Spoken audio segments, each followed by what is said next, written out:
Doctor Babasaheb Ambedkar. एक वादळी पर्व, प्रचंड झंझावात, तेजस्वी क्रांतीसूर्य ज्याच्या तेजोमय कर्तृत्वाने भारतभूमीवर लखलखीत किरण पडली आणि प्रत्येक भारतीयाचं जीवनमान प्रकाशमय झालं. अवघ्या भारतात क्रांतीची लाट आली आणि प्रत्येक नागरिक गुलामीतून मुक्त होऊन सन्मानाचं जीवन जगू लागला. पण बाबासाहेब म्हणजे दलितांचे कैवारी, मागासवर्गीयांचे उद्धारकर्ते, आरक्षणाचे जनक एवढीच अपुरी माहिती आपल्या सगळ्यांभोवती फिरते आहे. म्हणूनच या पलीकडे जाऊन या तेजोमय सूर्याचे व्यक्तिमत्व समस्त भारतीयांना कळावं म्हणून हा प्रपंच.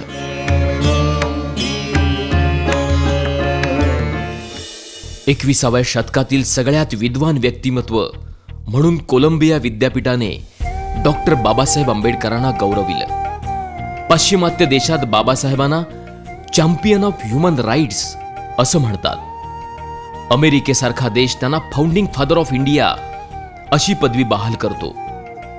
यामागची कारणं लक्षात घेतली तर व्यक्तीच्या प्रतिष्ठेसाठी, राष्ट्राच्या एकतेसाठी त्यांनी आपल्या वैचारिक भूमिकेमधून उचललेली पावलं ही पाश्चिमात्य आणि विकसित देशासाठी मार्गदर्शक हमरस्ता बनतात. म्हणूनच आरक्षणातील संविधानाचा मसुदा जगाने न्यू डेमोक्रॅटिक कॉन्सेप्ट म्हणून गौरवला आणि अमेरिका सुद्धा त्याचा पाठपुरावा करते. बाबासाहेबांनी आपल्या संपूर्ण जीवन पद्धतीत बुद्ध, फुले, संत कबीर यांना गुरु मानलं आणि त्यांच्याच विचारांची छाप त्यांच्या समग्र साहित्यामध्ये आणि चळवळीमध्ये आपणाला दिसते. भारताच्या भूमी स्वातंत्र्याचा लढा प्रत्येकजण आपापल्या परीने लढतच होता, पण भारतीयांच्या स्वातंत्र्याचा लढा फुलेंच्या जीवन पद्धतीला आदर्श मानून बाबासाहेब लढत होते. त्यांनी महाडच्या चौदार तळ्याच्या संग्रामावेळी मला या देशात समता, स्वातंत्र्य, बंधुता आणि न्याय यावर आधारित अशी समाज रचना घडवायची आहे की ज्याचा एकक व्यक्ती असेल ही गर्जना केली आणि संविधानामार्फत त्याची पूर्तता सुद्धा केली. म्हणूनच डॉक्टर बाबासाहेब आंबेडकर फक्त मागासवर्गीय समूहाचेच नाहीत तर प्रत्येक भारताच्या नागरिकाचे दीपस्तंभ ठरतात. 1919चा कायदा असू दे, 1935चा असू दे किंवा भारताच्या संविधानाचा मसुदा असू दे, त्यामागे प्रत्येक नागरिकासाठी त्यांनी केलेल्या मताधिकाराचा रोमहर्षक संघर्ष आपणाला इतिहासामध्ये सापडतो. एक व्यक्ती एक मूल्य, मताचा अधिकार, स्त्रियांना सन्मान, मजुरांच्या कामाचे तास निर्धारित करणं, आर्थिक न्याय, पाणी प्रश्न, संस्थानांचे विलिनीकरण, अर्थशास्त्र अशा कितीतरी आघाड्यांवर बाबासाहेबांचं कार्य अधोरेखित होतं. या सगळ्या गोष्टी भारत देशाला प्रगतीच्या आणि विकासाच्या मार्गावर नेणाऱ्या आहेत. त्यांच्या समग्र चळवळीचा गाभा आपणाला भारताच्या संविधानाच्या प्रास्ताविकेत सापडतो. अर्नेस्ट वॉर्कर या प्रसिद्ध विचारवंताने हीच जीवन पद्धत आदर्श जीवन पद्धत आहे असे गौरवोद्गार काढले आहेत. या जीवन पद्धतीवर आपल्या सामाजिक आशयाच्या पुस्तकात आपण हीच जीवन पद्धत सांगितलेली आहे असे गौरवोद्गार काढून बाबासाहेबांच्या समग्र जीवन पद्धतीचं सार त्यांनी आपल्या लेखात सांगितलेलं आहे. अर्थशास्त्रावरील प्रबंध प्रॉब्लेम ऑफ रुपी यामध्ये रुपयाचा प्रश्न मांडून संपूर्ण जगातील विद्वानांचे लक्ष वेधून घेणारे डॉक्टर बाबासाहेब आंबेडकर सामाजिक न्यायासह समता, बंधुता, स्वातंत्र्य, गणराज्य आणि लोकशाही या आघाड्यांवर आपली वेगळी छाप ठेवून जातात. पाश्चिमात्य देशामध्ये लोकशाही पद्धत आहे, पण त्या जोडीला तथागत गौतम बुद्धांच्या काळातील गणराज्य पद्धत अंगीकारली तर व्यक्तीच्या सर्वांगीण विकासाची पद्धत गतिमान करू शकतो. त्यासाठी दर्जाची आणि संधीची समानता प्रत्येक नागरिकाला संविधानातर्फे ते बहाल करतात आणि याच गणराज्य पद्धतीमध्ये प्रत्येक नागरिक त्याच्या क्षमतेनुसार कनिष्ठ ते राष्ट्राच्या सर्वोच्च पदापर्यंत आपली पात्रता सिद्ध करून ते पद मिळवू शकतो. ही आदर्श गणराज्य पद्धत संविधानामधून गतिमान करतात. प्रत्येक नागरिकाचं जीवनमान उंचावण्यासाठी आरोग्य सुविधा, प्राथमिक शिक्षणाऐवजी तंत्र शिक्षण म्हणजेच टेक्निकल एज्युकेशन याची मागणी त्यांनी केली होती. या व्यतिरिक्त संपूर्ण देशात सामाजिक अभिसरण होऊन राष्ट्रनिर्मिती होऊन सुसंवाद वाढावा यासाठी संपूर्ण देशाची एक कॉमन स्क्रिप्ट म्हणजेच लिपी असावी असा देखील त्यांचा आग्रह होता. त्यामुळे प्रत्येक भाषेचं साहित्य प्रत्येक भारतीय नागरिक वाचू शकेल आणि बंधुता विकसित होऊन भारत एक लोकशाही राष्ट्र म्हणून उदयाला येईल, ही त्यांची भूमिका होती. आज भ्रष्टाचार जणू शिष्टाचार झालेला आहे. भ्रष्टाचाराची ही सुनामी वेगाने आपली मूल्य नष्ट करून टाकते आहे. त्यावर उपाय म्हणून निवडणुकांचा खर्च सरकारने करावा, कारण निवडणुका ही सरकारची गरज आहे. त्याचा खर्च सरकारने उचलला तर भ्रष्टाचाराला आळा बसेल आणि कंत्राटदार, काळा बाजार करणारे यांना निवडणूक लढवण्यास परवानगी देऊ नये, ही भूमिका घेऊन त्यांनी आपले राष्ट्रीय दायित्व सिद्ध केले होते.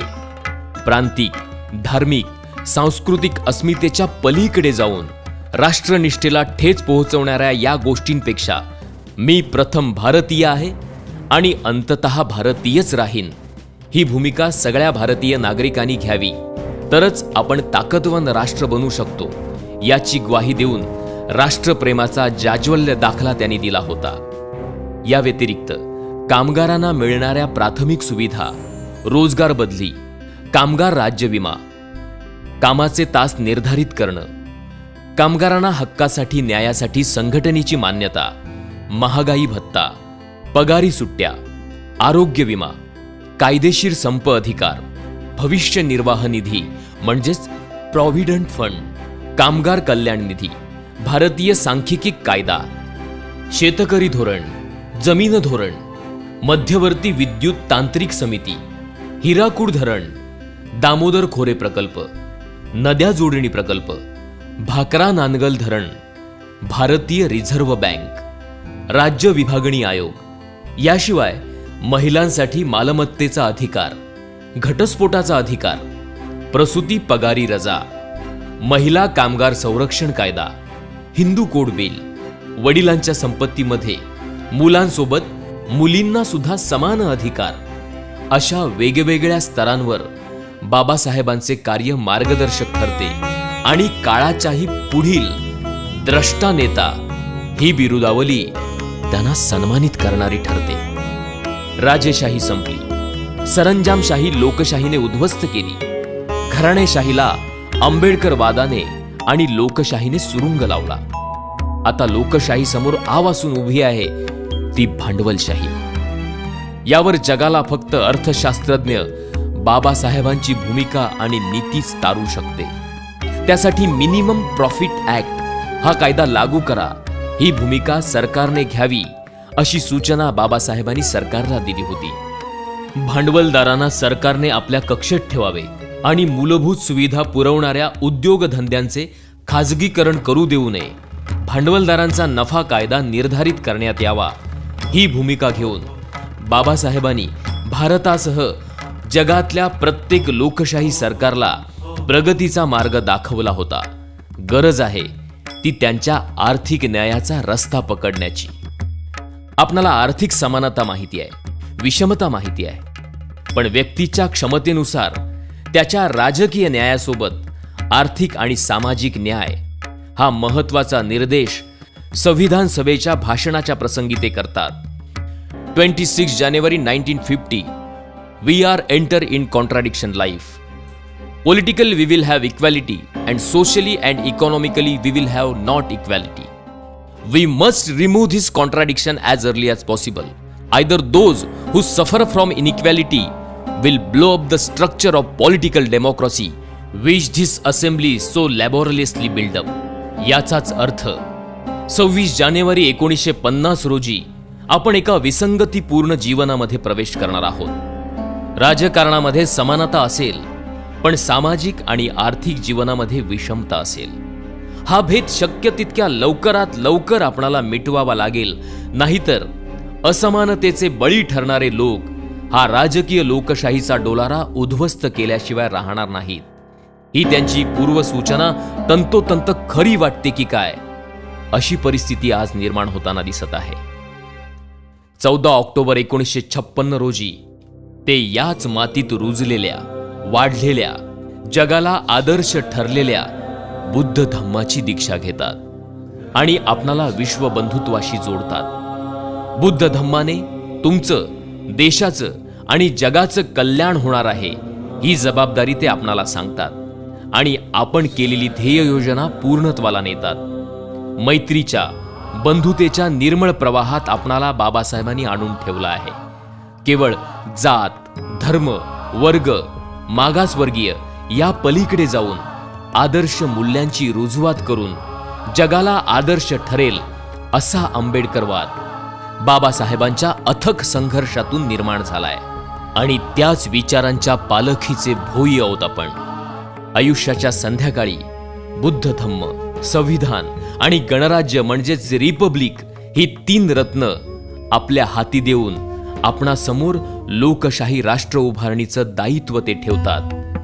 गरज आहे ती न कळलेले बाबासाहेब समजून घेण्याची, क्षितिजा पलीकडची त्यांची दृष्टी अभ्यासण्याची आणि या रत्नाची पारख करणारे रत्नपारखी होण्याची. तरच झाडापेक्षा मुळांनी खोलवर गेलेले बाबासाहेब आपणाला समजतील आणि त्यांच्या विचारांच्या छायेत प्रत्येक नागरिक विसावतील.